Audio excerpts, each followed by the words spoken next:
Olá, meus amigos, tudo bem? Bom estar de volta aqui em mais um Viva Podcast e hoje, mais uma vez, trazendo um assunto, um tema que eu quero compartilhar com você. E hoje eu quero falar um pouquinho sobre liderança. Hoje eu quero conversar com você sobre liderança e trabalho em equipe.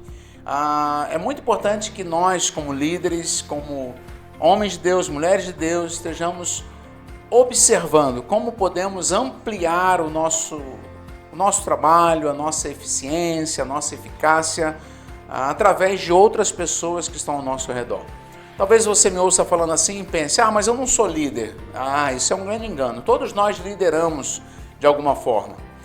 Lideramos em casa, lideramos os nossos filhos, lideramos os nossos pais, lideramos amigos, porque liderança nada mais é do que influência. E de alguma forma todos nós influenciamos. Quantas vezes influenciamos de baixo para cima, influenciamos nossos chefes, exercendo assim uma certa liderança. E eu quero começar falando com você de um experimento que o MIT, que é o Instituto de Tecnologia de Massachusetts, ele desenvolveu uma pesquisa com 699 pessoas. Eles dividiram essas pessoas em pequenos grupos de 2 a 5 integrantes para observar como é que eles iriam se desenvolver e desenvolver suas tarefas. Eles receberam várias tarefas e eles descobriram de maneira muito interessante a importância do fator C. É isso mesmo. O que é o fator C? O fator C é a chamada inteligência coletiva, ou, como nós podemos também dizer, é a maneira científica de definirmos a ideia de sinergia, como que um trabalho em grupo ele se desenvolve. É interessante que a inteligência coletiva, a sinergia de uma equipe, ela não teve correlação com a média da inteligência dos indivíduos.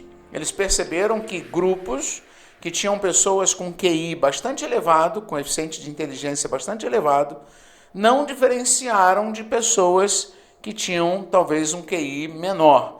Aí eles viram que essa junção vamos dizer assim, de pessoas muito inteligentes não fazia grande diferença de outros grupos. Eles também descobriram que a sinergia não dependia do nível de motivação individual dos membros.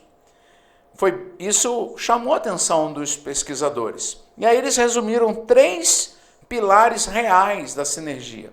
Eles descobriram 3 pilares que fizeram toda a diferença nesse trabalho em equipe. O primeiro pilar, o pilar da sensibilidade social igualitária, ou seja, a ideia de empatia.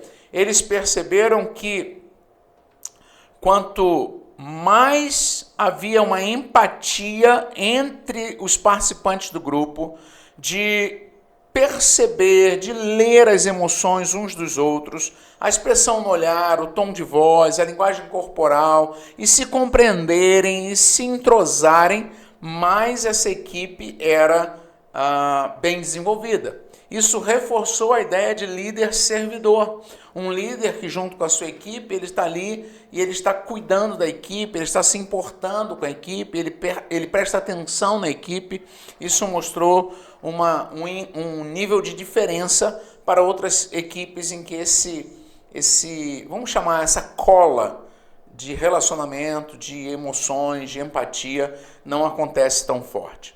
Um segundo aspecto que chamou atenção foi a ideia de distribuição igualitária da palavra, ou seja, grupos em que todos falam em proporções semelhantes são grupos mais eficazes em suas ações. Grupos em que todos têm voz, todos compartilham, sem medo de se expor, sem medo de se colocar, sem medo de falar, e um dá uma ideia, outro dá uma ideia e todos falam, eles se mostraram mais eficientes, mais eficazes do que grupos em que apenas 1 ou 2 dominam o discurso e outros ficam calados. Foi a ideia, ficou muito forte com isso, a percepção da importância da diversidade dos talentos, Ou seja, pessoas diferentes, ideias diferentes, mas todos com liberdade de se expor, de falar, gerando um resultado maravilhoso. E um outro detalhe que fez muita diferença também foi a proporção de mulheres nos grupos. grupos que tinham mulheres se apresentavam como grupos mais eficientes, com melhores resultados. E os pesquisadores perceberam que essa presença da mulher favorecia essa inteligência coletiva, porque as mulheres elas têm mais sensibilidade social, o que reforça o primeiro tópico da empatia. Então, grupos com as mulheres ajudava a criar esse ambiente de empatia mais forte. Interessante, né? Então, 3 coisas que vão fazer bastante diferença. Um outro estudo complementar foi conduzido pelo Google, chamado de Projeto Aristóteles. Ele também trouxe a importância da segurança psicológica. Ou seja, equipes sinérgicas, vou ler aqui a definição deles. As equipes sinérgicas são aquelas onde as pessoas sentem que podem errar, dar ideias bobas ou fazer perguntas sem serem ridicularizadas ou punidas por isso. Ou seja, a pessoa ela é incentivada a arriscar, a tentar, tentativa e erro, a se expor. Às vezes a pergunta até parece uma pergunta boba, idiota, mas não vai ser criticado, vai ter liberdade de fazer isso. Na verdade, o MIT provou cientificamente que o sucesso de um time não é a soma do QI de seus membros. A sinergia não é sobre ter as mentes mais brilhantes, mas sobre como essas mentes se comunicam, se respeitam e dão espaço umas às outras. Eu estou iniciando com esses estudos só para chamar a atenção de como é importante a gente perceber o valor da sinergia. A sinergia ela é tão importante que às vezes você tem 2 trabalhadores que produzem X cada um.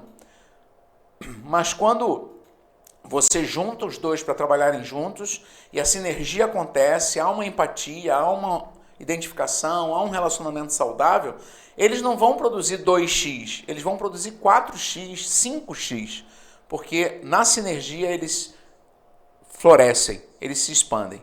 Então, baseado nisso, e a partir disso, eu quero conversar um pouquinho com você sobre liderança de equipe, porque é no trabalho em equipe que a sinergia pode ser vivenciada e experimentada. Mas antes da gente continuar, curte aí a nossa live, o nosso podcast, compartilha com alguém, salva para você ouvir depois, ajuda a gente a tornar o podcast mais conhecido, porque eu creio que ele pode ser uma ferramenta que vai ajudar você no seu trabalho, na sua liderança, na sua célula, na sua igreja. Vamos então conversar sobre liderança e trabalho em equipe. Nós já mostrei para vocês esses 2 estudos sobre sinergia, e isso pode acontecer na sua célula. Você é um líder de uma célula, você é líder da sua família, você é líder na sua empresa, de uma equipe. Um líder de alta patente, vamos dizer assim, ou de pequena patente, também são líderes, né? E é muito importante que o sucesso do líder não vai ser medido pelo que ele faz individualmente, mas pelo que a sua equipe consegue desenvolver. Há uma frase, um provérbio muito clássico, muito conhecido, que se você quiser ir rápido, vá sozinho. Se quiser ir mais longe, vá acompanhado. Né? Isso é bem interessante, porque essa companhia ajuda a gente a avançar. Então eu quero destacar 5 ideias práticas para melhorar o trabalho em equipe. Para melhorar o trabalho na sua casa, na sua célula, na sua igreja, na sua empresa. Primeiro, pratique a delegação inteligente. O que eu quero dizer com isso, querido? Você não tem que carregar tudo nas costas. Delegue. Mapeie as habilidades da sua equipe, ou seja, conheça a sua equipe. Se nós estamos falando da sua casa, da sua família, quais as atividades seus filhos podem ajudar dentro de casa? Está na hora deles ajudarem. Talvez lavar uma louça, talvez colocar a comida do cachorro, do pet, do gato, talvez recolher as fezes do animal, talvez molhar as plantas, coisas pequenas, coisas simples. As crianças recolherem os brinquedos. Quando nós percebemos a característica de cada membro da equipe e vemos que nós podemos delegar a eles, distribuindo responsabilidades, dando autonomia para que eles façam, isso gera um sentimento de dono, ownership, apropriar-se da responsabilidade. Isso evita o esgotamento do líder. Na célula, por exemplo, quando você pede para alguém cuidar do louvor numa semana, cuidar do lanche, cuidar do contato com os visitantes, cuidar dos pedidos de oração. E você traz essa responsabilização para a pessoa, isso vai fazer toda a diferença para que o grupo se sinta responsável. Um exemplo bíblico disso é o exemplo de Jetro, lá em capítulo 18 de Êxodo, quando Moisés está liderando sozinho, fazendo uma fila quilométrica para atender o povo, Jetro, no capítulo 18, vai dizer: o que você está fazendo não é bom. Você e o povo ficarão esgotados. Então, quando Jetro diz isso para Moisés, ele adverte Moisés que ele deveria escolher líderes capazes e dividir o povo em grupos de milhares, de centenas, de 50 e de 10 pessoas, para que aqueles líderes pudessem cuidar. A mesma coisa você precisa fazer, querido. Delegue as atividades. Pare de realizar microgerenciamento. Confie nas pessoas qualificadas que você colocou na sua equipe para desenvolverem os trabalhos. Você não precisa, você não pode estar mais preocupado com o microgerenciamento se você tem pessoas na sua equipe que podem resolver. Segunda coisa, segunda ideia prática para te ajudar a melhorar na sua liderança de equipe. Primeira, delegue. Segunda, metas claras. Metas claras. Sabe, querido, divida tem a ver com a execução, mas no sentido das metas. Se você vai delegar tarefas, delegue essas tarefas alinhadas com as metas que você quer atingir. É muito importante que a sua equipe ela não fique batendo cabeça, sem saber para onde está indo. Ela precisa entender o porquê de fazer o que ela está fazendo. Ela precisa compreender, por exemplo, qual é a responsabilidade dela no trabalho que ela está desenvolvendo. Por exemplo, a pessoa da sua equipe que é responsável em preparar a mídia que vai ser projetada numa reunião, que vai ser colocada, essa pessoa ela precisa entender que, dependendo da qualidade que ela transmita aquela mídia, que ela coloque aquela mídia na projeção, ela vai ter o mesmo peso que o próprio palestrante. Porque se ela coloca mídia turvas, que as pessoas não conseguem ler, não conseguem entender, talvez ela esteja prejudicando fortemente uma palestra que vai acontecer. E assim sucessivamente. Então, defina as metas, deixe essas metas claras. O objetivo macro, onde você quer chegar, as tarefas menores, cada um sabendo o que tem que fazer e por que tem que fazer. Um exemplo disso nós temos na Bíblia em Neemias capítulo 3. Você pode dar uma lida lá. Quando Neemias vai para a reconstrução dos muros de Jerusalém. Neemias ele tinha um desafio gigante de reconstruir os muros que haviam sido destruídos. E aí como é que ele faz? Ele dividiu o muro por seções e ele foi tão estratégico que ele colocou as pessoas para construírem o pedaço do muro de frente para a área, para a zona onde estavam as suas casas. Olha que estratégia bacana que Neemias fez.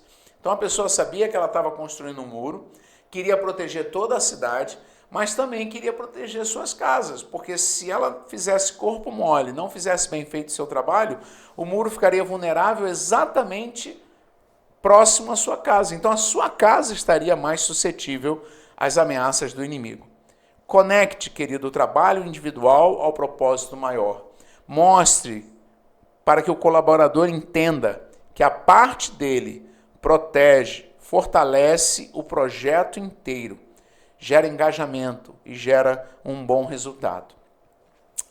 Terceira coisa que eu quero dizer para vocês. Então, a primeira, para nós gravarmos, delegação. Segunda, metas claras, as razões, os motivos claros. Terceiro, seja um líder servidor.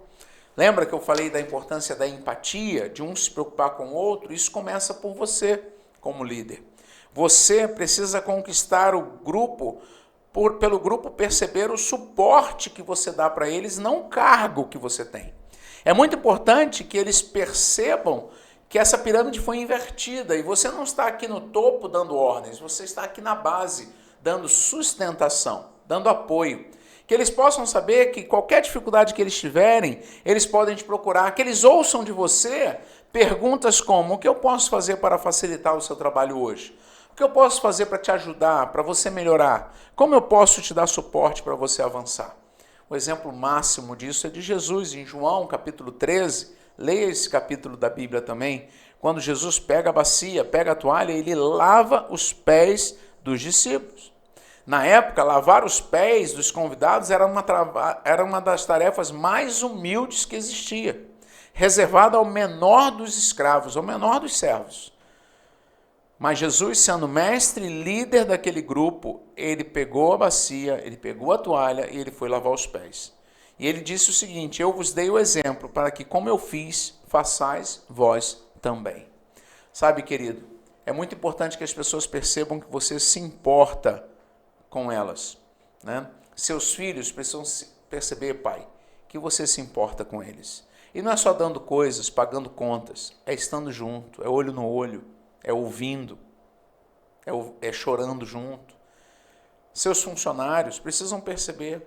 Há uma frase que as pessoas gostam de usar, e eu gosto muito, que diz: as pessoas não vão se importar com o que você quer que elas façam até que elas percebam quanto você se importa com elas. Nós precisamos lembrar disso. Se você está numa função de chefia na sua empresa, desça ao chão de fábrica. Apoie o time nos momentos difíceis. Seja leal a eles. Ajude-os. Construa soluções.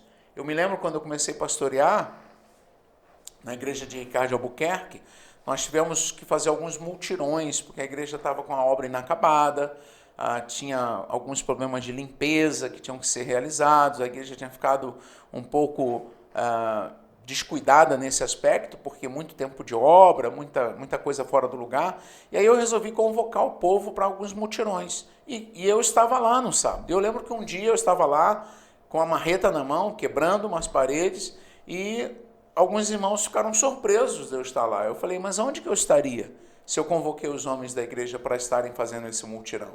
Né? Então, isso é algo importante, que as pessoas possam perceber que você, como líder, você está junto com eles. Eles podem contar com você. Quarta coisa, então vamos lembrar? Primeira, delegação. Delegue as tarefas. Segunda, tenha metas claras. Deixe claro os objetivos, os motivos, as razões. Terceiro, seja um líder servidor. Quarto, estimule a diversidade de talentos. Uau, esse aqui é difícil. Difícil. Pare de procurar pessoas iguais a você para a sua equipe. Pessoas que pensam como você pensa apenas. Pessoas que só fazem como você faz. É muito bom que uma equipe ela se complemente, né? É muito bom eu ter na equipe um planejador, um executor, um analítico, um comunicador. Eu tenho um mais extrovertido, um mais sério, um que reflete mais, um que planeja melhor. Quando nós entendemos isso, e nós entendemos que todos estão postos ali para se completarem, nós nos complementamos, nós nos ajudamos mutuamente. Não há uma concorrência, não há uma competição, mas há uma complementariedade. O exemplo disso está em 1 Coríntios 12, um capítulo precioso de Paulo escrevendo à igreja, dizendo que a igreja é um corpo e que cada um tem um dom, e os dons edificam o corpo. Né? Então, quando eu entendo isso, eu entendo que se eu tenho um liderado que ele discorda construtivamente, ele pensa diferente de mim, pensa diferente de você, são pessoas na equipe que pensam a partir de pontos de vista variados, e às vezes duas estão pensando muito iguais, e aí tem um que diverge. Isso ajuda a trazer um contrapeso, isso ajuda a trazer um equilíbrio, isso ajuda a trazer um olhar diferenciado.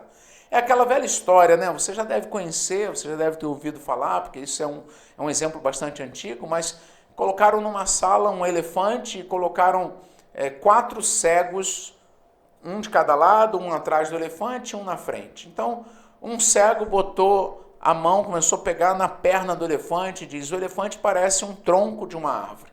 O outro cego que estava do outro lado botou a mão na barriga do elefante e apalpava, e ele diz: o elefante parece uma muralha. O que estava na frente pegou na tromba do elefante e disse: parece uma mangueira de água. E o que estava atrás pegou na cauda do elefante, no rabo do elefante, e disse: parece uma corda. Os 4 estavam certos, cada um com um ponto de vista diferente. Nós precisamos lembrar disso e aceitar o olhar diferente e parar para ouvir aquele que diverge da gente um pouco. Então, lembrando, delegue, tenha as metas claras, seja um líder servidor.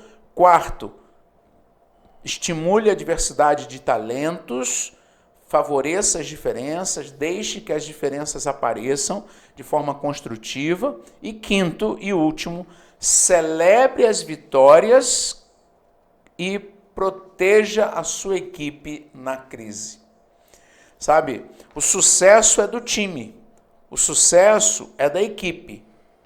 O erro, pelo menos publicamente, é seu. Assuma o erro. Assuma o erro diante da sua chefia, assuma o erro diante de toda a empresa, assuma o erro diante da igreja. Se responsabilize, traga para você a responsabilidade do erro. Quando nós criamos um ambiente de segurança psicológica, isso permite que as pessoas inovem sem medo de serem punidas por falhas honestas. Elas erraram, mas erraram tentando honestamente, fazendo diligentemente. E você absorve. Não deu certo, a responsabilidade é minha, você absorve. Agora, deu certo, celebre com toda a equipe. É o que acontece em 1 Samuel 30, a história de Davi em Ziclag. Nós pregamos na Viva ultimamente sobre esse texto. Davi e seus homens tiveram suas famílias e bens levados por saqueadores. 200 homens ao irem... Quando os 600 homens saíram para ir capturar e buscá-los de volta, 200 ficaram muito cansados, estavam muito cansados e ficaram parados na margem do rio Besor. E ficaram ali porque não aguentavam mais. Os outros 400 foram à luta e venceram. Na volta, alguns homens que foram não queriam repartir os despojos, as vitórias, com os que ficaram. Mas Davi disse: a parte daquele que desce a batalha será a mesma daquele que fica com a bagagem. Vamos partir igualmente. Por quê? Porque Davi sabia que a vitória era a vitória de todos. Quando os homens ficaram desanimados e queriam até apedrejar Davi em Ziclag, Davi recobrou ânimo no Senhor e Davi foi consultar o Senhor, porque ele trouxe para ele a responsabilidade daquele caos, daquela dor, daquele sofrimento das famílias capturadas. Então, amigo, assuma a responsabilidade é sua. Não deu certo? Assuma a responsabilidade. Na sua casa, pare de botar a culpa na sua esposa, ou no seu marido, ou nos seus filhos, ou nos seus pais. Assuma a sua responsabilidade. Na célula líder, assuma a responsabilidade. Agora, celebre com a sua célula os grandes feitos. Celebre com a sua célula as vidas convertidas. Celebre com a sua célula os grandes milagres de Deus. Então, para fixar e nós encerrarmos, 5 ideias práticas para melhorar o trabalho em equipe. Primeiro, delegue de forma inteligente. Segundo, defina metas claras, para que todos saibam o porquê de fazer o que estão fazendo. Terceiro, seja um líder servidor. Comece com você um ambiente de empatia, de preocupação sincera um com o outro. Quarto, estimule a diversidade de talentos. Permita que as diferenças apareçam e permita que elas sejam valorizadas. Aceite ideias diferentes, aceite ideias criativas. E quinto e último, celebre as vitórias e proteja a sua equipe na hora das crises, quando as coisas não forem tão bem. Então, amigo, eu quero deixar essa palavra para você hoje no nosso podcast, nosso Viva Podcast, que você compartilhe, que você ajude a gente a fazê-lo mais conhecido, a distribuir para os amigos. Se alguém tiver alguma dúvida, manda uma mensagem aí, comenta fala com a gente, me chama no direct lá no Instagram, também vou ter prazer em te responder, em te ajudar, tá bom? E eu quero deixar uma tarefa para você, um próximo passo. Pense numa dessas 5 ações e escolha uma delas. Por exemplo, você pode talvez escolher nessa semana delegar uma tarefa para alguém. Então faça isso agora, líder de célula, ligue para alguém da sua célula e peça para ele preparar, por exemplo, o quebra-gelo da próxima reunião. Ou peça para ele escolher o louvor da próxima reunião. Em casa, mãe, pai, dá uma tarefa para o seu filho. Diz para ele, olha, você vai lavar aquela louça, ou você vai botar água para o pet, ou você vai limpar ali a sujeira que o pet fez. Um grupo de pessoas vira uma equipe quando desenvolve confiança mútua e juntos estão focados no mesmo propósito. E aí você, como líder, vai pegar esse grupo, essa equipe, usar o potencial que tem, que está reunido, e vai fazer com que eles alcancem os objetivos e os propósitos de Deus. Amém? Que Deus abençoe. Até o próximo Viva Podcast.